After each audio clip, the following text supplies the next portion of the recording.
దత్తుని గృహస్థాశ్రమం. ఇప్పుడు దత్తుడికి లీలకి ఇద్దరికి కూడా వివాహం జరిగింది అని చెప్పుకున్నాం. దత్తుడేమో జీవుడికి ప్రతీక, లీల అంటే మాయా అన్నాం. జీవుడు ఎప్పుడూ కూడా మాయా అవిద్య దీని చేత కప్పబడి ఉంటాడు. అందుకే దత్తుడికి లీలకి వివాహం జరిగింది అంటే జీవుడు అవిద్య ఈ రెండు కూడా భార్యాభర్తల్లాగా అన్యోన్యము కలిసి ఉంటాయి. అది ఇక్కడ చెబుతూ ఉన్న విషయం.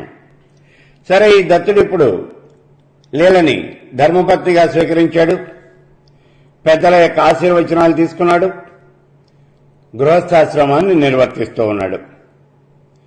గృహస్థాశ్రమం నిర్వర్తించడం అంటే ఏమిటి? ఉదయాన్నే నిద్రలేస్తాడు. ఉదయాన్నే అంటే బ్రాహ్మీ ముహూర్తంలోనే నిద్రలేస్తాడు. నిత్య కృత్యాలన్నీ కూడా పూర్తి చేసుకుంటాడు, స్నానం చేస్తాడు. ఆ తర్వాత సంధ్యావందనం, బ్రహ్మయజ్ఞం, తర్వాత నిత్యాగ్నిహోత్రం ఇవన్నీ కూడా పూర్తి చేస్తాడు. 3 కాలముల యందు కూడా సంధ్యావందనం చేస్తాడు. అంతేకాదు, ఇక్కడ త్రేతాగ్నులు, ఈ త్రేతాగ్నుల్ని ప్రతి దినము కూడా అర్చిస్తాడు. త్రేతాగ్నులు అంటే ఏమిటి? ఇక్కడ ఆహవనీయాగ్ని, దక్షిణాగ్ని, గార్హపత్యాగ్ని. చాలా జాగ్రత్తగా గుర్తుపెట్టుకోండి. ఆహవనీయాగ్ని, దక్షిణాగ్ని, గార్హపత్యాగ్ని, ఈ మూడింటిని కలిపి త్రేతాగ్నులు అని అంటారు. ఈ త్రేతాగ్నుల్ని ప్రతిరోజు అర్చిస్తాడు. ఇది అతడి యొక్క నిత్యకృత్యం. అంతే. ఇక అహంకారము అనేది ఏమాత్రం కూడా లేదు దీనికి. పెద్దవాళ్ళు అంటే అత్యంతమైనటువంటి వినయం, విధేయత ఇవన్నీ ప్రదర్శిస్తూ ఉంటాడు. ఎప్పుడైనా ఖాళీ గనక దొరికినట్లయితే సత్సాంగత్యము అనేది చేస్తూ ఉంటాడు. ఆ తర్వాత క్రమం తప్పకుండా అత్యంతమైనటువంటి నియమాలతో, నిష్ఠలతో మంత్ర జపం చేస్తూ ఉంటాడు. మంత్ర జపం చేయటము అంటే మంత్రసిద్ధి కూడా పొందినటువంటి మానవుడిన. మంత్రాలు సిద్ధించినాయి. ప్రతిరోజు కూడా వేదాధ్యయనం చేస్తాడు. దీన్నే స్వాధ్యాయము అని అంటారు. వేదం చదువుకున్నటువంటి ప్రతివాడు కూడా ప్రతిదినము వేదాన్ని వెల్లవేయాలి అని మనకి శాస్త్రం చెబుతూ ఉన్నది. కాబట్టి స్వాధ్యాయం, వేదాధ్యయనం చేస్తూ ఉంటాడు. ఇక ఇంటికి అతిథి, అభ్యాగతి వీళ్ళందరూ వస్తూ ఉంటారు. వాళ్ళందరినీ కూడా ఆదరిస్తూ ఉంటాడు. ఎప్పుడైనా కొద్దిగా ఖాళీ గనక దొరికినట్లయితే క్షేత్ర దర్శనాలు చేస్తాడు, తీర్థాల్లో స్నానం చేస్తాడు. పుణ్యతీర్థాలైనటువంటి గంగా, యమున ఇలాంటి ఈ మహానదులన్నీ కూడా సేవించాడు. ఇక్కడ ఈ క్షేత్రాలకు వెళ్ళినప్పుడు అక్కడ మహానుభావులైన వాళ్ళు కొంతమంది కనిపిస్తారు మనకి. చాలా గొప్ప వాళ్ళు ఉంటారు అక్కడ. వాళ్ళందరినీ కూడా అర్చిస్తాడు. అక్కడ యథాశక్తి దానాలు చేస్తూ ఉన్నాడు. ధర్మాన్ని తప్పకుండా అలా నడుస్తూ ఉన్నాడు. మిగిలినటువంటి వాళ్ళందరికీ కూడా ఈయన ఆదర్శప్రాయుడు అని చెప్పబడుతూ ఉన్నాడు. అయితే మన సంపాదన కూడా కేవలము ధర్మ మార్గంలోనే ధనాన్ని సంపాదిస్తూ ఉన్నాడు. అంతేగాని అధర్మం మాత్రం ఏం చేయటం లేదు. ఈ ధర్మ మార్గంతో సంపాదించినటువంటి ఈ ధనంతోనే కుటుంబ పోషణ అనేది చేస్తున్నాడు. ధనం కావాలి అని ఎప్పుడూ ఎవరి దగ్గరికి పోయి చెయ్యి చాచటము అనేది తెలియదు. ఎప్పుడు ఎవరి దగ్గర అనవసరంగా ఇలా ధనాన్ని దానంగా తీసుకోడు. అపరిగ్రహము, ఇది చాలా ముఖ్యమైనటువంటిది. అస్థేయము, అపరిగ్రహము ఇవన్నీ కూడా మనం యోగంలో చెప్తాం చూడండి. అపరిగ్రహము అంటే ఎవరి దగ్గర నుంచి ఏమీ కూడా తీసుకోకుండా ఉండటం. ఎందుకంటే నువ్వు ఎవరి దగ్గర నుంచి ఏం తీసుకున్నప్పటికీ కూడా మళ్లీ వాళ్ళకు రుణపడి ఉంటాం. తప్పనిసరిగా మనం రుణపడి ఉంటాం. ఈ కారణం చేతనే అపరిగ్రహము అనేది వ్రతంగా కలిగి ఉంటారు పెద్దవాళ్ళంతా కూడా. ఇక భార్యతో సంసారం చేస్తూ ఉన్నాడు. నిషిద్ధమైనటువంటి కాలంలో అనేవి కొన్ని చెప్పబడ్డాయి శాస్త్రంలో. వాటిని వదిలేసి ఋతుకాలంలో మాత్రమే ధర్మపత్నితో సంసార సుఖాలు అనేవి అనుభవిస్తూ ఉన్నాడు. పర స్త్రీలని అందరినీ కూడా తన యొక్క కన్నతల్లిలాగానే చూస్తూ ఉంటాడు. ఇతడి మనస్సులో కామము అనేది ఎక్కడా కూడా కనిపించదు. కామ క్రోధ లోభ మోహ మద మాత్సర్యములు అని అంటాం మనం అరిషడ్ వర్గాలు. దీంట్లో కామము అనే అసలు ఏమాత్రం కూడా కనిపించదు. అంటే మిగిలిన ఉన్నాయా అని అనుమానం ఏం అక్కర్లేదు. అరిషడ్ వర్గాలను జయించినటువంటి వాడు. అవి ఏమీ లేవు తనకి. తృప్తి అనేది ఉన్నటువంటి వాడు. ఎందుకంటే ఇక్కడ కావలసినటువంటిదే తృప్తి. తృప్తించందని మనుజుడు సప్త ద్వీపంబులనైన చక్కంబడునే అని అంటాడు చూడండి భాగవతంలో. కాబట్టి ఇక్కడ తృప్తి అనేది కావాలి. ఈ దత్తుడికి బాగా తృప్తి అనేది ఉన్నది. ఇక ఎప్పుడు ఏ కార్యం చేసినప్పటికీ కూడా పుణ్యమైనటువంటి కార్యాలే చేస్తాడు తప్పించి పాప కార్యములు అనేవి ఎప్పుడు చెయ్యడు. అసలు వాటిని గురించి ఆలోచించను కూడా ఆలోచించడు. ఇలా ఆయన ఈ గృహస్థాశ్రమంలో కాలం గడుపుతూ ఉన్నాడు. మరి ఈయన భార్య లీల, ఈవిడ కూడా భర్త గారి యొక్క అడుగుదాడల్లోనే నడుస్తూ ఉన్నది. ఇరుగు పొరుగు వాళ్లతో చాలా సఖ్యతగా ఉంటుంది. భర్త యందు విపరీతమైనటువంటి ప్రేమ, అభిమానము, అనురాగము ఇవన్నీ ఉన్నాయి ఈవిడికి. వీళ్ళిద్దరి దాంపత్యము ఆదర్శప్రాయంగా ఉంది అందరికీ కూడా. నిరంతరము భర్తను సేవించడంలోనే ఆవిడ ఈ కాలం గడుపుతూ ఉంటుంది. అంతేకాదు పూజలు, వ్రతాలు, ఇలా దైవ కార్యాలు ఏవైతే చెప్పబడ్డాయో అవన్నీ కూడా చేస్తూనే ఉంటుంది. ఇలా వీళ్ళిద్దరూ కూడా ఈ సంసారము అనేది గృహస్థాశ్రమ ధర్మాల ప్రకారం ఈ సంసారం చేస్తూ ఉన్నారు. వీళ్ళిద్దరిలోనూ కూడా మదం గాని మాత్సర్యం గాని, ఇందాక మనం చెప్పుకున్నాం కామ క్రోధ లోభ మోహ మద మాత్సర్యాలు అని అరిషడ్ వర్గాలు. ఇవి ఏ మాత్రము కూడా మచ్చుకైనా సరే కనిపించవు. కాలం గడిచిపోతోంది. చాలా కాలం ఈ లీలా దత్తుడు గృహస్థాశ్రమాన్ని గడిపారు. అంటే ఇక్కడ అసలు గృహస్థాశ్రమము అంటే ఏమిటి, ఈ విషయం చూద్దాం ఇప్పుడు. గృహస్థాశ్రమం గడపటం అంటే ఏమిటి? మానవుడు సృష్టించబడిన తర్వాత ఏం చేస్తాడు అసలు? సృష్టి అనేది పైనుంచి కిందికి జరిగింది అని మనం గతంలో చెప్పుకున్నాం కదా. ప్రళయము అనేది కింద నుంచి పైకి జరుగుతుంది. ఇక్కడ చాలా జాగ్రత్తగా చూడండి. సృష్టి అనేదేమో పైనుంచి కిందికి జరుగుతుంది. ప్రళయము అనేది కింద నుంచి పైకి వెడుతుంది. అంటే ఈ లోకంలో పుట్టినటువంటి మానవుడు మోక్షం పొందాలి అంటే కింద నుంచి పైకి వెళ్ళాలి. పరమేశ్వర స్వరూపంలో లీనమైపోవాలి. అహం బ్రహ్మాస్మి, నేనే పరమేశ్వర స్వరూపాన్ని, తానే పరమేశ్వరుడు కావాలి అంటే కింద నుంచి పైకి వెళ్ళాలి. కింద నుంచి పైకి వెళ్ళాలి అంటే ఎలా వెళ్ళాలి? ప్రళయం ఎలా జరుగుతుంది అనే విషయాన్ని మనం చెప్పుకున్నాం గతంలో. ముందుగా పంచభూతాలు. ఈ పంచభూతాలన్నీ ఒకదానిలో ఒకటి లీనమైపోతాయి అన్నాం. భూమి జలంలో కలిసిపోతుంది, జలం అగ్నిలో, అగ్ని వాయువులో, వాయువు ఆకాశంలో, ఆకాశం ఏమో అహంకారంలో, అహంకారం మహత్తత్వంలో, మహత్తత్వం కాస్త వెళ్లిపోయి అవ్యక్తంలో కలిసిపోతుంది. వీటన్నింటినీ కలుపుకున్నటువంటి ఈ అవ్యక్తం పరమేశ్వర స్వరూపంలో లీనమైపోతుంది అని చెప్పుకున్నాం. ఇదే మోక్షం అంటే. మనం మామూలుగా చెప్తూ ఉంటాం చూడండి, మోక్షము ముక్తి అంటాం. ముక్తి అంటే ఏమీ లేదయ్యా, విముక్తి అంటాం. ముక్తి అంటే విముక్తి, అంతకన్నా ఏం లేదు. మరి విముక్తి అంటే దేని నుంచి విముక్తి కావాలి నీకు? దేని నుంచి అంటే లౌకికమైనటువంటి ఈ బంధాలున్నాయే వీటి నుంచి నీకు విముక్తి కావాలి. లౌకికమైనటువంటి బంధాల నుంచి విముక్తి అనేది ఎలా వస్తుంది అసలు? ఏమిటి అసలు ఇక్కడ? మనకి ఇంద్రియాలు ఉన్నాయి, జ్ఞానేంద్రియాలు, కర్మేంద్రియాలు. ఈ ఇంద్రియాలను గెలవటమే లౌకికమైనటువంటి బంధాల నుంచి విముక్తి అంటే. మనకి మొత్తం 11 ఇంద్రియాలు చెబుతూ ఉన్నాం మనం. జ్ఞానేంద్రియాలు 5, కర్మేంద్రియాలు 5, ఆ తర్వాత మనస్సు అనేది ఈ ఇంద్రియాలకన్నింటికీ కూడా రాజు అన్నాం. ఇది 11వ ఇంద్రియం. ఈ ఇంద్రియాలను గనక మనం గెలిచినట్లయితే మానవుడు ముక్తి పొందినట్టే, ఇంకేం లేదు ఇక్కడ.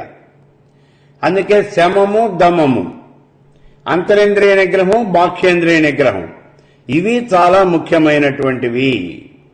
ఇంద్రియ నిగ్రహం కావాలి అంటే మనస్సును అదుపులో ఉంచుకోవాలి. ఎందుకని అంటే ఇక్కడ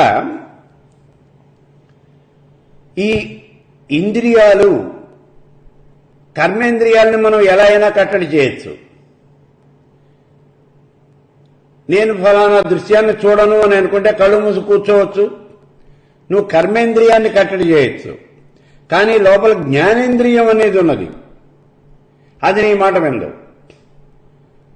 నేను ఈ పని చెయ్యను అని నువ్వు చేతులు కట్టేసి కూర్చున్నప్పటికీ మనస్సు మాత్రం ఆ పని చేసేస్తుంది. అంటే మనస్సుతో ఆ పని చేయటము అనేది జరుగుతుంది. నేను ఈ దృశ్యాన్ని చూడను అని నువ్వు కళ్ళు మూసి కూర్చున్నప్పటికీ ఆ దృశ్యం నీ కళ్ళ ముందు తిరుగుతూనే ఉంటుంది. ఎందుకని అంటే నీ మనస్సు దాన్నే భావన చేస్తూ ఉంటుంది. ఈ కారణం చేత ముందు మనం అదుపులోకి తెచ్చుకోవాల్సింది ఏమిటి అంటే జ్ఞానేంద్రియాలని. కర్మేంద్రియాలని ఏ రకంగా అయినా కట్టడి చేయొచ్చు. ఒకవేళ మనం ఈ జ్ఞానేంద్రియాలను గనక కట్టడి చేయలేకపోయినట్లయితే మానవుడు అధపతనం అయిపోతాడు అని చెప్తూ ఉన్నాడు శంకర భగవత్పాదుల వారు వివేక చూడమణిలో. ఈ జ్ఞానేంద్రియాల 5ంటికి కూడా గుర్తుగా ఆయన 5 జీవులను కూడా చెప్పాడు. కురంగ, మతంగ, పతంగ, భృంగ, మీనాహ, ఈ 5ంటిని ఉదాహరణగా చెప్పారు. ఏమిటివి? ఇక్కడ మనకి ఈ జ్ఞానేంద్రియాలు అంటే ఏమిటివి? శబ్ద, స్పర్శ, రూపరసగంధాలు, అంతకన్నా లేదు. పంచతన్మాత్రలు అని అన్నామే, అవే శబ్ద, స్పర్శ, రూపరసగంధాలు. ఈ శబ్ద, స్పర్శ, రూపరసగంధాలే మానవుల్లో ఉన్నటువంటి జ్ఞానేంద్రియాలు. శబ్దము అంటే చెవి, స్పర్శ అంటే చర్మం, రూపము అంటే కన్ను, రసము అంటే నాలుక, గంధము అంటే ముక్కు. ఈ శబ్ద, స్పర్శ, రూపరసగంధాలని మనం పూర్తిగా అదుపులో పెట్టుకోవాలంటే ఇంద్రియాలను అదుపులో పెట్టుకోవాలి. మానవుడు సుఖాలు అనుభవించేది పూర్తిగా ఈ ఇంద్రియాలతోనే, ఈ జ్ఞానేంద్రియాలతోనే. అందుకని ఇప్పుడు ఈ ఉదాహరణలో చూడండి, కురంగము అన్నాడు అంటే లేడీ. వేటగాడు అడవిలోకి వెళ్ళినప్పుడు లేడీ వచ్చి ఎదురుకుండా నుంచోదు. నన్ను చంపేయని ఎప్పుడు కూడా లేడీ ఎదురుకుండా నుంచోదు. వేటగాడు తనని వేటాడటానికి వచ్చాడు అని తెలిసిన మరుక్షణం లేడీ కాస్త పారిపోతుంది. ఎవరికీ కనిపించకుండా ఎక్కడో చెట్ల దుబ్బుల్లోనో, పొదల్లోనో లేదా కొండ గుహల్లోనో దాక్కుంటుంది. ఈ వేటగాడు వెళ్ళిపోయేదాకా అది బయటికి రాదు. మరి అలాంటప్పుడు ఈ వేటగాడు దాన్ని పట్టుకోవడం ఎట్లా? ఆ సమయంలో ఈ వేటగాడు ఏం చేస్తాడు అంటే ఒక విధమైనటువంటి కొమ్ము బూర దాన్ని ఊపుతాడు. ఈ కొమ్ము బూర నుంచి వచ్చేటటువంటి శబ్దము, ఈ శబ్దం అంటే లేడీకి చాలా ఇష్టం, అత్యంతమైనటువంటి ఇష్టం దానికి. అది వినటం కోసం ఎక్కడ దాక్కున్నా సరే పరిసరాలను మర్చిపోయి బయటకు వచ్చేస్తుంది. అది ఎప్పుడైతే బయటకు వచ్చిందో వేటగాడు బాణవేగాన్ని కాస్త చంపేస్తాడు. కాబట్టి ఈ శబ్దానికి ఎవరైతే అలవాటు పడ్డారో, శబ్దము అనేది మానవుడి యొక్క ప్రాణం తీస్తుంది, జీవుణ్ణి నాశనం చేస్తుంది అని చెప్తూ ఉన్నాడు ఇక్కడ. అలాగే రెండోది మతంగం. మతంగం అంటే ఏనుగు, మగ ఏనుగు. అడవిలో 7 ఏనుగులు బాగా తిరుగుతూ ఉంటాయి. ఇలా తిరిగేటటువంటి ఏనుగుల్ని పట్టుకోవటానికి వేటగాడు ముందుగా ఒక ఆడ ఏనుగని, తన దగ్గర ఉన్నటువంటి మచ్చికైనటువంటి ఆడ ఏనుగని బయటికి పంపిస్తాడు. ఏనుగుల గుంపు దగ్గరికి వెడుతుంది అది. ఈ ఆడు ఏనుగతో సంపర్కం కోడినటువంటి మగ ఏనుగు దాని దగ్గరికి వచ్చేస్తుంది. ఈ మగ ఏనుగేమిటి? ఆడ ఏనుగ యొక్క శరీరాన్ని రాచుకోవటము అనేది దాని యొక్క ఆనందం, స్పర్శ అనేది. అలా ఈ మగ ఏనుగు ఆడ ఏనుగు దగ్గరికి వస్తుంది. ఇప్పుడు ఆడ ఏనుగు దాన్ని బాగా దగ్గరికి అనిచ్చి ఇది ముందు వెళ్ళిపోతూ ఉంటుంది, దీని వెనకాలే వస్తూ ఉంటుంది ఈ మగ ఏనుగు. అలా తీసుకెళ్లి వేటగాడు తవ్వినటువంటి గోతులో పడేస్తుంది. ఇది స్పర్శకి ఉదాహరణ. మూడవది పతంగం. పతంగం అంటే మిడత. ఈ మిడత దీపాన్ని చూసి అదేదో పండు అనుకుని దాని మీద వాలాలి, దాన్ని తినాలి అనేటటువంటి కోరికతో దాని మీద వాలుతుంది. అది కాస్త చచ్చిపోతుంది. ఇది రూపం అన్నమాట. ఇది నాలుగవది రసం. రసానికి ఉదాహరణగా ఇక్కడ భృంగం. భృంగము అంటే తుమ్మెద. ఈ తుమ్మెద పువ్వు మీద వాలి అందులో ఉన్నటువంటి మకరందాన్ని ఆస్వాదిస్తూ ఉంటుంది. ఇలా ఈ మకరందాన్ని ఆస్వాదించేటటువంటి ఈ ప్రక్రియలో అడవిలో కొన్ని రకాలైనటువంటి చెట్లుంటాయి. ఏదైనా స్పర్శ తగలగానే ఆ పువ్వు ముడుచుకుపోతుంది.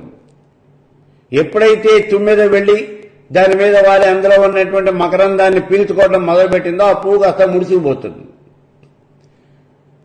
ఆ లోపల ఉన్నటువంటి ఈ తుమ్మెద కాస్త అందులో ప్రాణాలు వదిలేయాల్సిందే. ఇంకా దానికి గుర్తు ఈ రసం వల్ల నాశనం అవుతాడు అని చెప్పడానికే ఇక్కడ భృంగము అని చెప్పాడు. ఐదవది మీనం. మీనం అంటే చేప. చేపకి వానపాము అంటే చాలా ఇష్టం. దాన్నే ఎర అని అంటాడు. చేపలు పట్టేటువంటి జాలరివాడు గాలానికి వానపామును గుచ్చి నీళ్లలో వేస్తాడు. ఈ వానపాము నుంచి వచ్చేటువంటి వాసన చేప ఎంత దూరంలో ఉన్నప్పటికీ కూడా పరిగెత్తుకుంటూ వచ్చేస్తుంది ఈ వానపాము కోసం. రాగానే ఇక్కడ ఈ వానపాము అనేది కనిపిస్తూ ఉంటుంది. దాన్ని తినాలి అనేటటువంటి ఆతృతతో గటిక్కింద దాన్ని కాస్త మింగేస్తుంది.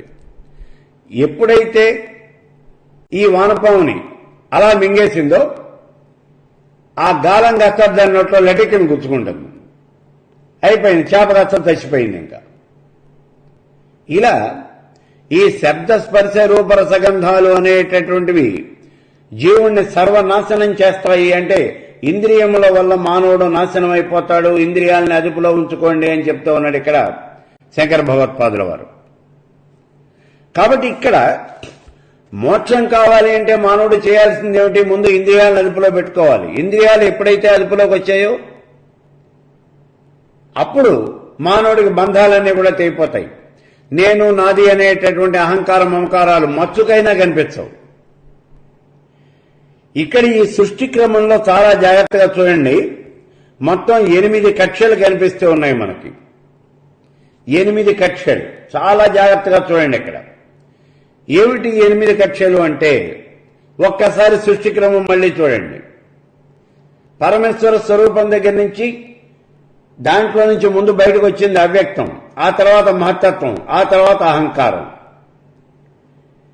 ఈ అహంకారం నుంచి వచ్చినటువంటివే పంచభూతాలు. ఇవి మొత్తం 8. అంటే పంచభూతాలు 5, అవ్యక్త మహత్తత్వ అహంకారాలు 3, వెరసి 8. ఇప్పుడు మళ్ళీ చిన్న అనుమానం వస్తుంది మనకి. అదేంటండి, తన్మాత్రలు ఉన్నాయి కదా మధ్యలోను అని. ఈ తన్మాత్రలు అనేవి పంచభూతముల యొక్క సూక్ష్మ రూపాలు, అంతకన్నా ఏం లేదు. పంచభూతాలు తన్మాత్రలు రెండు ఒకటే. ఇక్కడ దీని యొక్క సూక్ష్మ రూపమే అది. కాబట్టి దాని లెక్కలకు తీసుకోక్కర్లేదు. మొత్తం 8 కక్షలు. ఇందులో అవ్యక్తము అనే దాన్ని వదిలిపెట్టేసేయండి. ఇక మిగిలినటువంటివి 7 కక్షలు. ఈ 7 కక్షలు దాటి 8వ కక్షలో కనుక ప్రవేశించినట్లయితే మానవుడికి మోక్షం వచ్చినట్టే. ఈ 7 కక్షలు దాటాలి. ఈ 7 కక్షలు దాటాలి అంటే వీటన్నింటినీ జయించాలి. ఎలా జయించటం, దీన్ని గురించే ఇక్కడ చెప్తూ ఉన్నాడు. చూడండి, గృహస్థాశ్రమ ధర్మాలు అని అంటూ ఉన్నాడు ఇక్కడ. ఇవి గృహస్థాశ్రమంలో మానవుడు చేసేది ఏమిటి? మోక్ష సాధన. మానవుడికి ఉన్నటువంటిది ఏమిటి అంటే, నీ యొక్క పురుషార్థాలని నువ్వు సాధించు అన్నాడు. పురుషార్థములు ఎన్ని? చతుర్విధ పురుషార్థాలు. అవి ఏమిటి అంటే ధర్మార్థ కామ మోక్షాలు.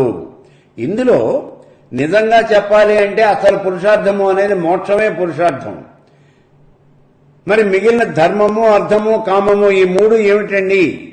ఈ 3 కూడా మోక్షాన్ని పొందటానికి అవసరమైనటువంటివి. ఆ మోక్షం కావాలి అంటే ఈ ధర్మార్థ కామాలు 3 గనక మనం ఆచరించినట్లయితే 4వదైనటువంటి పురుషార్థం మోక్షం, అది మనకి లభిస్తుంది. కాబట్టి ఇక్కడ ధర్మార్థ కామ మోక్షములు అనేటటువంటి ఈ చతుర్విధ పురుషార్థాల్లోనూ ప్రధానమైనటువంటి మోక్షం పొందటమే మానవుడి యొక్క ఏకైక లక్ష్యం. ఆ మోక్షం పొందటానికి ఏం చేయాలి? ఇదిగో ఇప్పుడు ఈ ఇంద్రియాలని గెలవాలి. అది చేయవలసినటువంటిది. ముందు ఏం చేయాలి? పృథివీ యొక్క లక్షణం ఏమిటి అంటే గంధం. ఈ గంధాన్ని జయించాలి. అంటే ఏమిటి ఇక్కడ? ఈ గంధము అనేది దేని ద్వారా? వాసన అనేది. వాసన దేని ద్వారా తీస్తున్నాడు? ముక్కు ద్వారా వాసన చూస్తూ ఉన్నాడు. కాబట్టి ఈ గంధాన్ని ముందుగా మనం జయించాలి. అంటే నీ కర్మేంద్రియం ఏమో ముక్కు, ఇక్కడ జ్ఞానేంద్రియం, అదే ఇక్కడ గంధం. ఇక్కడ చూడండి, ఈ గంధాన్ని, ఈ గంధము అనేటటువంటి ఈ ఇంద్రియం, దీన్ని మనం ఈ ముక్కుని జయించాలి. అలా జయించినట్లయితే మొట్టమొదటి కక్ష అంటే పృథివీ అనేటటువంటి కక్ష. ఇప్పుడు ఒకసారి చూడండి, ఈ శబ్ద స్పర్శ రూపరసగంధములు అన్నాం. శబ్దము అంటే చెవి అని ఇందాక చెప్పుకున్నాం మనం. స్పర్శ అంటే చర్మం, రూపం అంటే కన్ను, రసము అంటే నాలుక, గంధము అంటే ముక్కు. ఇవి పంచభూతముల యొక్క ప్రతీకలు. శబ్దము, ఆకాశం యొక్క లక్షణం శబ్దం, అలాగే వాయువు యొక్క లక్షణం స్పర్శ. మనకి పంచభూతాలు అంటే పృథివీ, అపస్తేజో, వాయురాకాశాలు. ఆకాశం యొక్క లక్షణం శబ్దం, వాయువు యొక్క లక్షణం స్పర్శ, అగ్ని యొక్క లక్షణం రూపం, అలాగే జలం యొక్క లక్షణం రసం, భూమి యొక్క లక్షణం గంధం. కాబట్టి ఇక్కడ ఈ భూమి యొక్క లక్షణమైనటువంటి గంధం, దీన్ని గనక జయించాలి అంటే దీనికి ఇంద్రియం ఏమిటి? శరీరంలో ఉన్నటువంటిది ముక్కు. కాబట్టి ఈ ముక్కు ద్వారా గంధాన్ని జయించాలి అంటే మొట్టమొదటి కక్ష దాటాలి.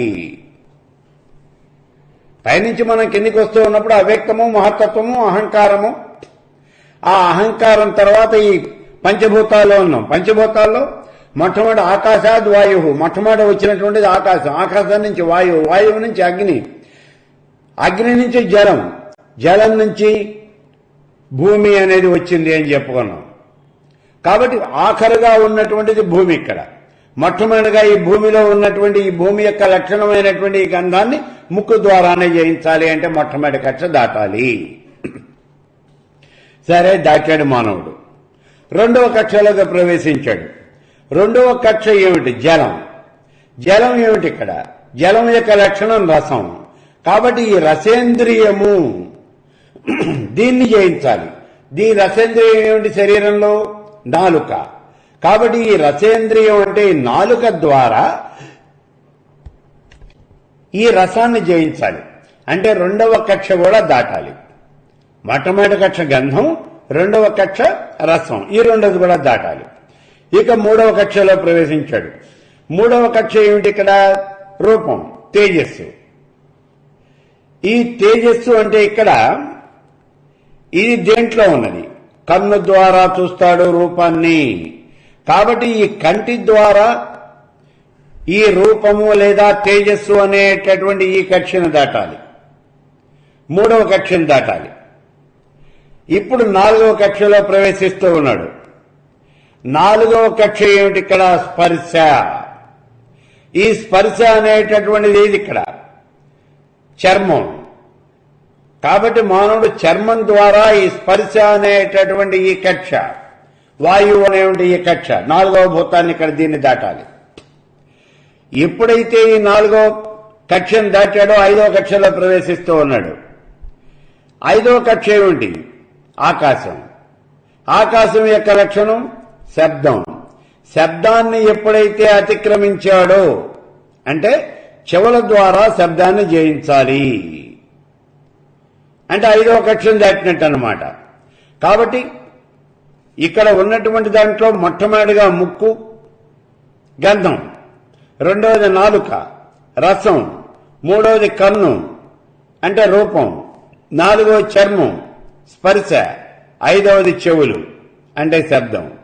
ఈ 5 జ్ఞానేంద్రియాలు. ఈ 5 జ్ఞానేంద్రియాల ద్వారా శబ్ద స్పర్శ రూపరసగంధాలు అనేటటువంటి ఈ తన్మాత్రల్ని జయించాలి. ఎప్పుడైతే ఈ తన్మాత్రలు 5 జయించాడో అంటే ఈ ఇంద్రియాలన్నీ అదుపులోకి తెచ్చుకోగలిగాడో అప్పుడు 5 కక్షలు దాటేశాడు. 6వ కక్ష ఉన్నది ఇప్పుడు. ఇక పైన ఉన్నది ఏమిటి? ఇక్కడ పైనుంచి వస్తే అవ్యక్తం, మహత్తత్వం, అహంకారం. కింద నుంచి పెడితే అహంకారము, మహత్తత్వము, అవ్యక్తం. ఇప్పుడు 6వ కక్షలోకి ప్రవేశిస్తూ ఉన్నాడు.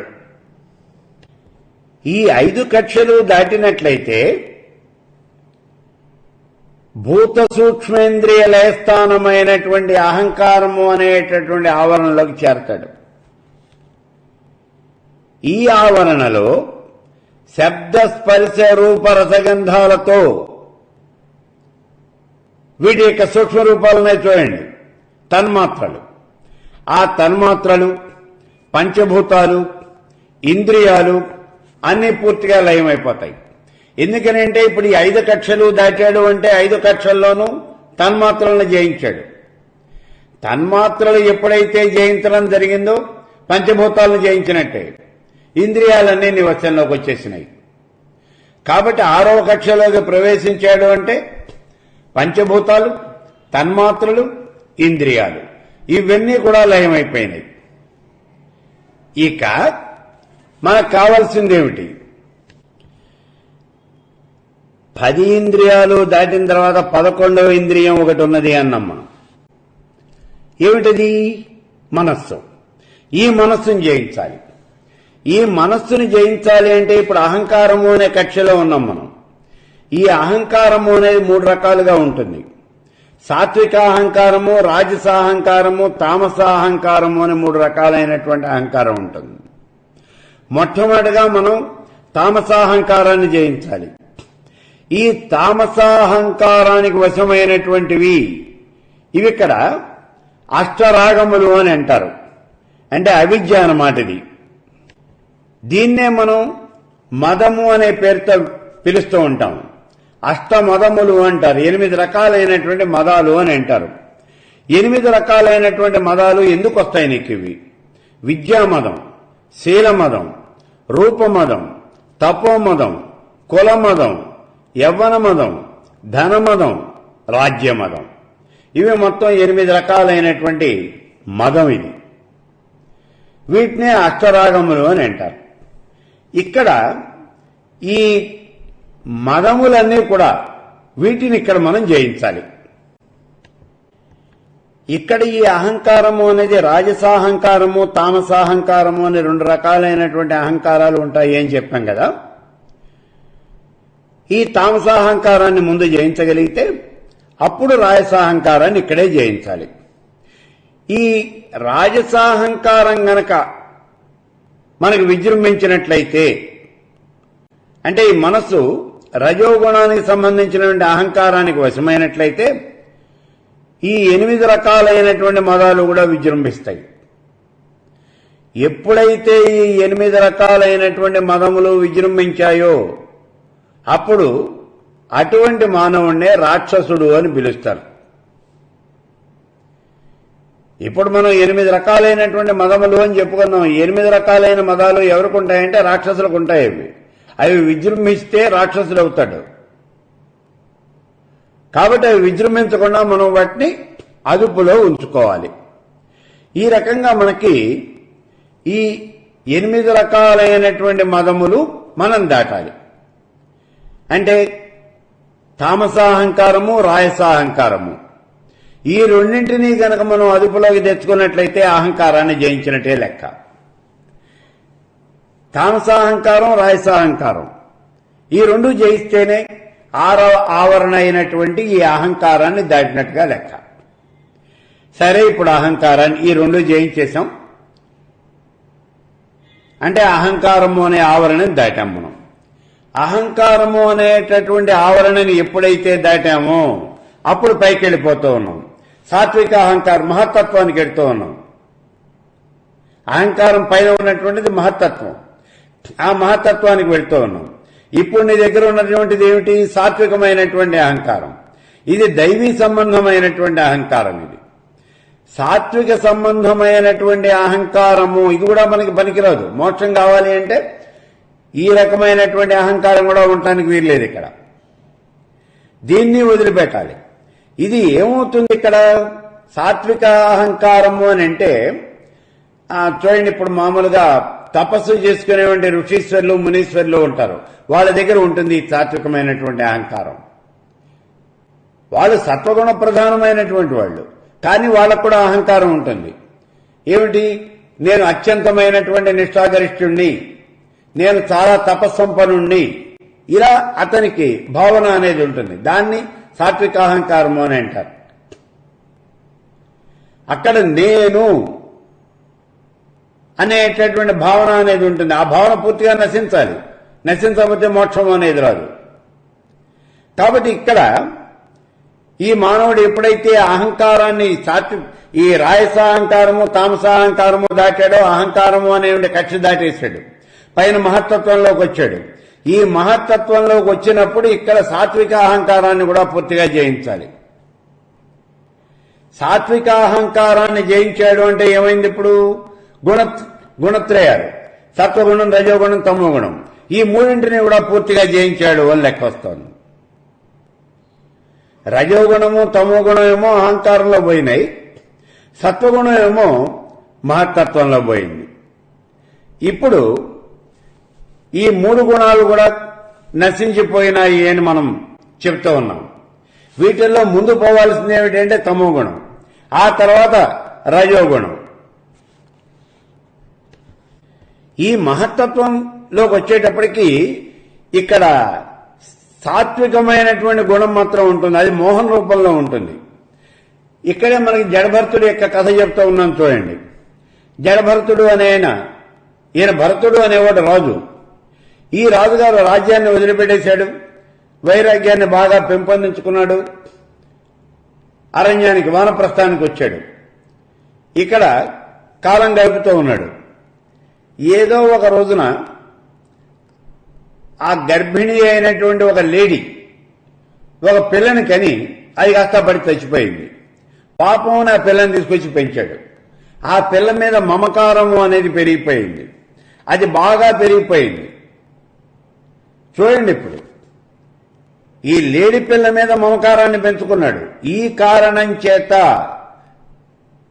అతడు ఇంతవరకు గడిపినటువంటి ఈ నియమాలు, నిష్టలు ఇవన్నీ కూడా భగ్నం అయిపోయినాయి. అతడి తపస్సు కాస్త పూర్తిగా నాశనం అయిపోయింది. అది ఎక్కడ పోయింది? ఇదిగో ఈ మహత్తత్వము అనేటటువంటి ఆవరణలోనే పోయింది. అదే సాత్వికమైనటువంటి అహంకారం ఇది.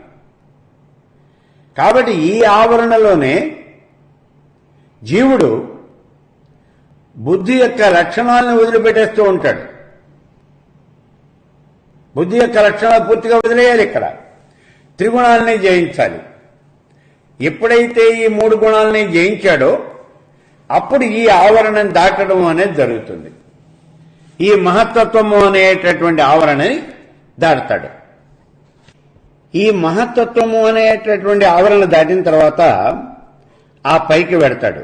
అదే అవ్యక్తము, అదే మాయ అని చెప్పుకున్నాము. ఇక్కడ 2 విషయాలు ఉన్నాయి, విద్య, అవిద్య. ఈ ఆవరణలో ఉండేవేవి. ఈ రెండింటినీ జయించాలి. ఈ రెండింటినీ గనక జయించినట్లయితే, ఈ విద్య అవిద్య రెండు జయించినట్లయితే ఈ ఆవరణ దాటి పైకి వెళ్ళిపోతాడు. అంటే తానే పరమేశ్వర స్వరూపం అవుతాడు. అది ముక్తి పొందటం అంటే ఆ 8వ ఆవరణ కూడా దాటుతాడు.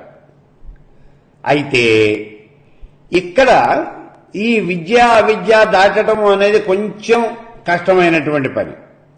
చాలా జాగ్రత్తగా ఉండాలి. ఇక్కడే ఒక చిన్న ఉదాహరణ చెప్తూ ఉన్నాడు. చిత్రకేతువు అనేటటువంటి ఒక గంధర్వుడి యొక్క ఉదాహరణ ఇక్కడ చెప్పడం జరుగుతూ ఉన్నది చూడండి. ఈ చిత్రకేతువు అనే ఆయన ఒక రాజు. ఇతనికి చాలా మంది భార్యలు ఉన్నారు. సరే, ఈయనకి పిల్లలు మాత్రం లేరు. చివరికి ఒక రోజున పుత్రకామేష్టి యాగం చేశాడు. యజ్ఞపురుషుడు వచ్చి పాయసాన్ని ఇచ్చాడు. ఈ పాయసం పట్టప్రాణికి ఇచ్చాడు ఈయన, ఈ మహారాజు. పట్టప్రాణి ఆ పాయసాన్ని తీసుకున్నది, ఒక మగ పిల్లవాడిని కన్నది. తన వంశాంకురం పట్టప్రాణి ద్వారా కలిగింది. కాబట్టి పట్టప్రాణి అంటే అమితమైనటువంటి ప్రేమ అనురాగం చూపిస్తూ ఉన్నాడు. మిగిలినటువంటి భార్యల్ని ఉపేక్షిస్తూ ఉన్నాడు. దాంతో మిగిలినటువంటి రాణులందరికీ కూడా కోపం వచ్చింది. ఈ పట్టపురాణికి ఒక కుమారుడు ఉన్నాడు, అందుకే కదా మమ్మల్ని అందరినీ రాజుగారు ఉపేక్షిస్తున్నాడు అనుకుని ఆ రాకుమారుడికి విషం పెట్టి చంపేశారు. రాకుమారుడికి అచ్చ చచ్చిపోయాడు. రాకుమారుడు చచ్చిపోయేటప్పటికి మహారాజు ఈ చిత్రకేతువు విపరీతంగా దుఃఖిస్తూ ఉన్నాడు. అప్పుడు నారదుడు వచ్చి నీకు జ్ఞానోపదేశం చేస్తాడు. వినడు ఈ మహారాజు. ఏమైనా సరే నా కొడుకుని నేను చూడాలి అంటాడు. అప్పుడు ఈ కుమారుణ్ణి, పైలోకాల్లో ఉన్నటువంటి ఈ కుమారుణ్ణి ఇక్కడికి పిలిపిస్తారు. ఇడిగోనయ్యా నీ కుమారుడు అని చెప్తాడు నారదుడు. ఈ మహారాజు గారు అమితమైనటువంటి ప్రేమతో కుమార అంటూ పెడతాడు. అప్పుడు ఆ వచ్చినటువంటి కుమారుడు అంటాడు, ఎవడు తండ్రి ఎవడు కొడుకు? నేను ఇప్పటికి అనేకమైనటువంటి జన్మలెత్తాను. అనేకమైన తండ్రులు ఉన్నారు నాకు, అనేక మంది తల్లులున్నారు. అందులో ఏ జన్మలో తండ్రివి నువ్వు? నీకు నాకు సంబంధం ఏమిటి? ఆ సంబంధం అనేది ఆ జన్మతోనే తీరిపోయింది. మనకిద్దరికి ఏ రకమైనటువంటి బంధం కూడా లేదు, పొమ్మంటాడు. దాంతో ఈ మహారాజు జ్ఞానోదయం అవుతుంది. నారదుడి దగ్గర మంత్రోపదేశం తీసుకుని ఈయన కాళింది నదికి పోయి అక్కడ తపస్సు చేస్తాడు. అలా తపస్సు చేసి 7 రోజుల్లోనే విద్యాధరాధిపత్యం పొందుతాడు. విద్యాధరుడు అవుతాడు. విద్యాధరులకు కూడా రాజు అవుతాడు ఈయన. అలా విద్యాధరులకు రాజు అయినటువంటి ఈ చిత్రకేతువు ఒక రోజున విమానం ఎక్కి కైలాసానికి, అలా విమానం ఎక్కి ఆకాశంలో తిరుగుతూ ఉంటాడు. తిరుగుతూ కైలాసం దగ్గరగా వెళ్ళాడు. కైలాసంలో శివుడు పార్వతి అక్కడ కూర్చొని ఉన్నారు. మిగిలినటువంటి గణాలు, ప్రముఖ గణాలన్నీ కూడా చుట్టూ ఉన్నాయి. నారదుడు, మిగిలినటువంటి మునీశ్వర్లు, ఋషీశ్వర్లు కూడా అందరూ అక్కడ ఉన్నారు ఆ సభలో. ఆ సమయంలో ఈశ్వరుడు పార్వతీదేవిని తన యొక్క 2 చేతులతోనూ చాలా దగ్గరగా తీసుకున్నాడట. అంటే ఆలింగనం చేసుకున్నాడు. అవి చూసి ఎవరూ ఏమనలేదు, అంతా అలా చూస్తూ ఉండిపోయారు. కానీ ఈ చిత్రకేతువు అనేటటువంటి ఈ విద్యాధరుడు మాత్రం పకపకా నవ్వుతాడు. నవ్వేసి, నువ్వు ఏవైనా ఇటువంటి పనులు చేయాలంటే రహస్యంగా చేయాలి, చాటుగా చేయాలి, అంతేగాని ఇంత పెద్దవాడు అయ్యుండి, ఇంత గొప్పవాడు అయ్యుండి ఇట్లా నువ్వు చేయటం అనేది ఏమైనా బాగున్నదా అని అంటాడు. దానికి ఈశ్వరుడు ఏం మాట్లాడు. అసలు ఈశ్వరుడు విని కూడా మాట్లాడకుండా ఊరుకుంటాడు. కానీ పార్వతీదేవికి మాత్రం చాలా కోపం వస్తుంది. ఇంతమంది పెద్దవాళ్ళు ఉన్నారు ఈ సభలో, ఎవరూ నోరెత్తి మాట్లాడలేదు, నువ్వు మాత్రం మాట్లాడుతూ ఉన్నావు అని ఇతని మీద చాలా కోపం తెచ్చుకుంటుంది పార్వతీదేవి. వెంటనే నువ్వు రాక్షసుడిగా జన్మించవలసింది అని శాపం పెడుతుంది. ఇక్కడ విచిత్రం ఏమంటే ఈ చిత్రకేతు ఏమాత్రం కూడా బాధపడలే ఆవిడ శాపం పెట్టింది అని. ఆవిడికి నమస్కారం చేశాడు. అమ్మా, స్వర్గం ఏమిటి నరకం ఏమిటి, 2 ఒకటే కదా. స్వర్గ నరకాలు అనేవి కేవలం మన భావనలో ఉన్నాయి, మన మనస్సులో ఉన్నాయి, అంతకన్నా ఏమీ లేదు. ఈ 2 ఒకటే. అయితే నేను బాధపడుతూ ఉన్నది ఎందుకు అంటే ఆది దంపతులైనటువంటి మిమ్మల్ని నేను ఒక మాట అన్నాను, అందుకని నేను బాధపడుతూ ఉన్నాను, నమస్కారం, నేను వెళ్ళొస్తాను అని వెళ్ళిపోయాడు. ఈ శాపం మూలంగానే ఈ చిత్రకేతువు అనేటటువంటి ఈ మహారాజు ఇప్పుడు మరుజన్మలో వృత్రాసురుడిగా జన్మించాడు. రాక్షసీయంలో జన్మించు అని చెప్పి శాపం పెట్టింది కదా ఆవిడ, వృత్రాసురుడిగా జన్మించాడు. కాబట్టి ఇక్కడ ఈ వృత్రాసురుడు అసలు ఎందుకు జన్మించాల్సి వచ్చింది? ఈ చిత్రకేతువు అనేటటువంటి ఈ రాజు అవిద్యను జయించాడు, కానీ విద్యను మాత్రం జయించలేకపోయాడు. అవిద్యను జయించాడు, ఈ కక్షలో విద్యను జయించలేకపోయాడు. ఎప్పుడైతే విద్యను జయించలేకపోయాడో అప్పుడు అక్కడి నుంచి పతనం అయ్యాడు. మళ్ళీ వృత్రాసురుడిగా జన్మించాడు. వృత్రాసురుడిగా జన్మించి ఇప్పుడు విద్యను కూడా జయించాడు. అవిద్యనే కాదు, విద్యను కూడా జయించి ఇప్పుడు ఈ ఆవరణ కూడా దాటాడు. అవ్యక్తము అనేటటువంటి ఈ ప్రకృతి ఆవరణ అని అంటారు ఇది. దీన్ని కూడా దాటాడు, దాటి మోక్షాన్ని పొందాడు. కాబట్టి అవ్యక్తము అనేటటువంటి ఆవరణ, దీన్ని దాటాలి అంటే విద్య అవిద్య ఈ రెండింటినీ కూడా జయించాలి. ఈ రకంగా 8 ఆవరణలు దాటినట్లయితేనే, అంటే అవ్యక్తం కూడా కనుక దాటినట్లయితే అక్కడ ఉంటుంది పరమేశ్వర స్వరూపం. ఈ 8 ఆవరణలు దాటినటువంటి మానవుడు మాత్రమే మోక్షాన్ని పొందగలుగుతాడు.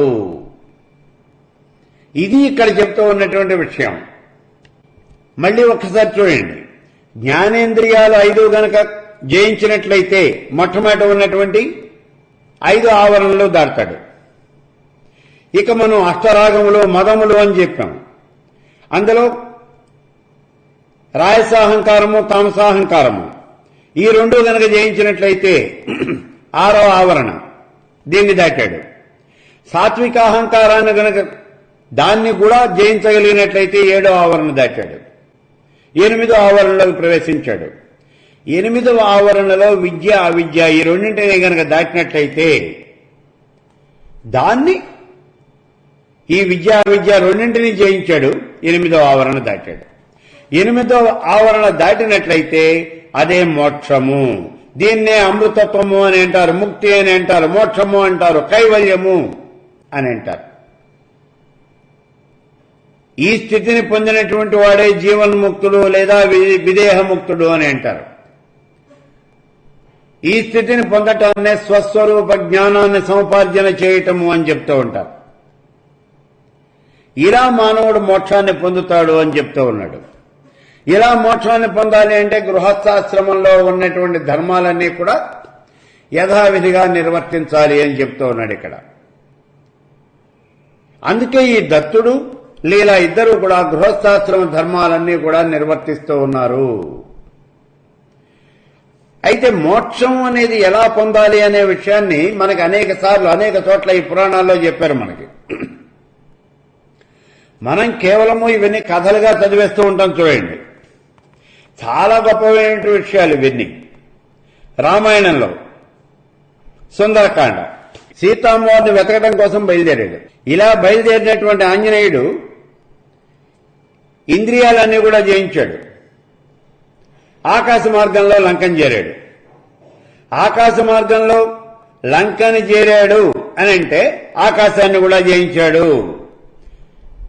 అంటే ఇంద్రియాలు పూర్తిగా జయించాడు. జయించిన తర్వాత ఈ లంకకి వెళ్ళాడు అన్నాడు. లంక అంటే ఏమిటి? అహంకారం. ఇది ఆ లంకలోకి వెళ్లి లంకను కూడా జయించాడు. మరి సీతామ్మవారిని చూడగలిగాడు కదా. ఇక్కడ లంకని జయించాడు అంటే ఇక్కడ అహంకారము అనేటటువంటి ఆవరణ కూడా దాటాడు. అలా అక్కడికి వెళ్ళాడు, సీతామ్మవారిని చూశాడు, లంకను మొత్తం నాశనం చేశాడు. అంటే ఈ ఆవరణ కూడా పూర్తిగా దాటిపోయాడు. అహంకారాన్ని కూడా దాటాడు. సాత్విక అహంకారం కూడా దాటిపోయాడు. ఇక్కడ చూడండి, ఆ లంకని కాల్చిన తర్వాత ఇప్పుడు మళ్లీ సీతమ్మవారి దగ్గరికి వచ్చాడు.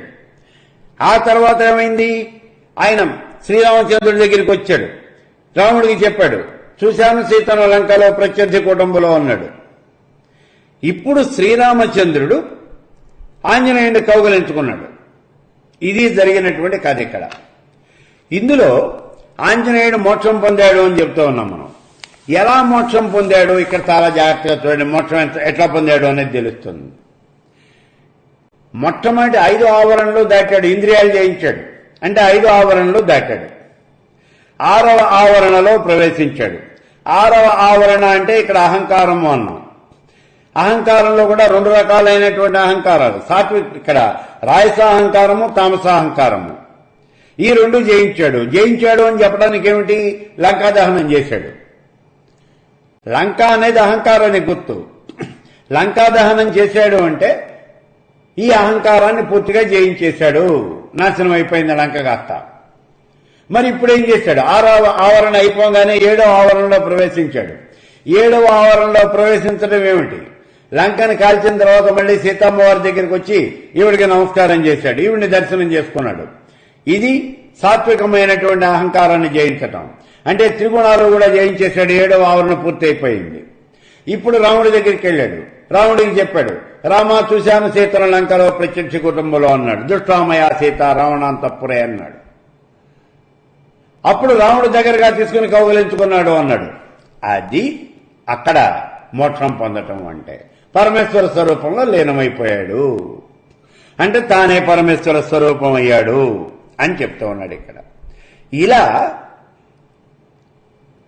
పురాణాల్లో అనేకమైనటువంటి చోట్ల ఇటువంటి విషయాలు, ఈ ముక్తి ఎలా పొందుతారు అనేటటువంటి విషయాన్ని మనకి చెప్పడం జరిగింది. కానీ మనం ఏం చేస్తూ ఉంటామంటే బయట ఉన్నటువంటి కథ మాత్రం చదివేస్తూ ఉంటాం, లోపల ఉన్నటువంటి అర్థాలు పూర్తిగా వదిలిపెట్టేస్తూ ఉంటాం.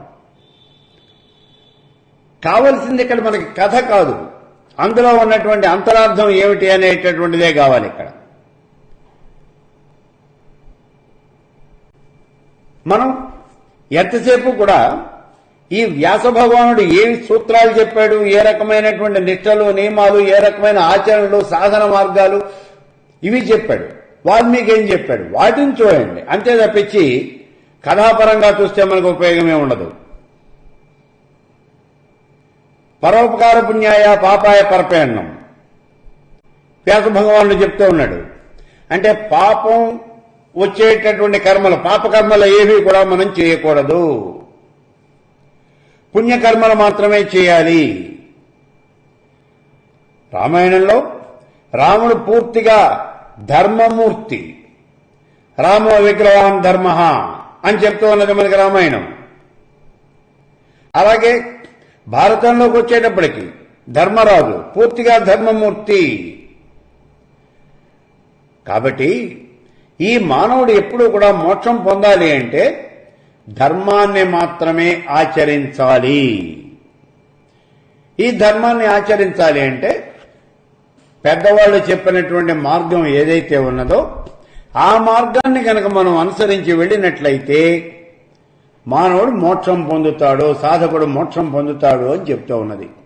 అది ఇక్కడ దత్తుడు, లీలా వీళ్ళిద్దరూ కూడా గృహస్థాశ్రమము, వాళ్ళ యొక్క గృహస్థాశ్రమ ధర్మాలు నిర్వర్తించారు అంటే అర్థం ఇది.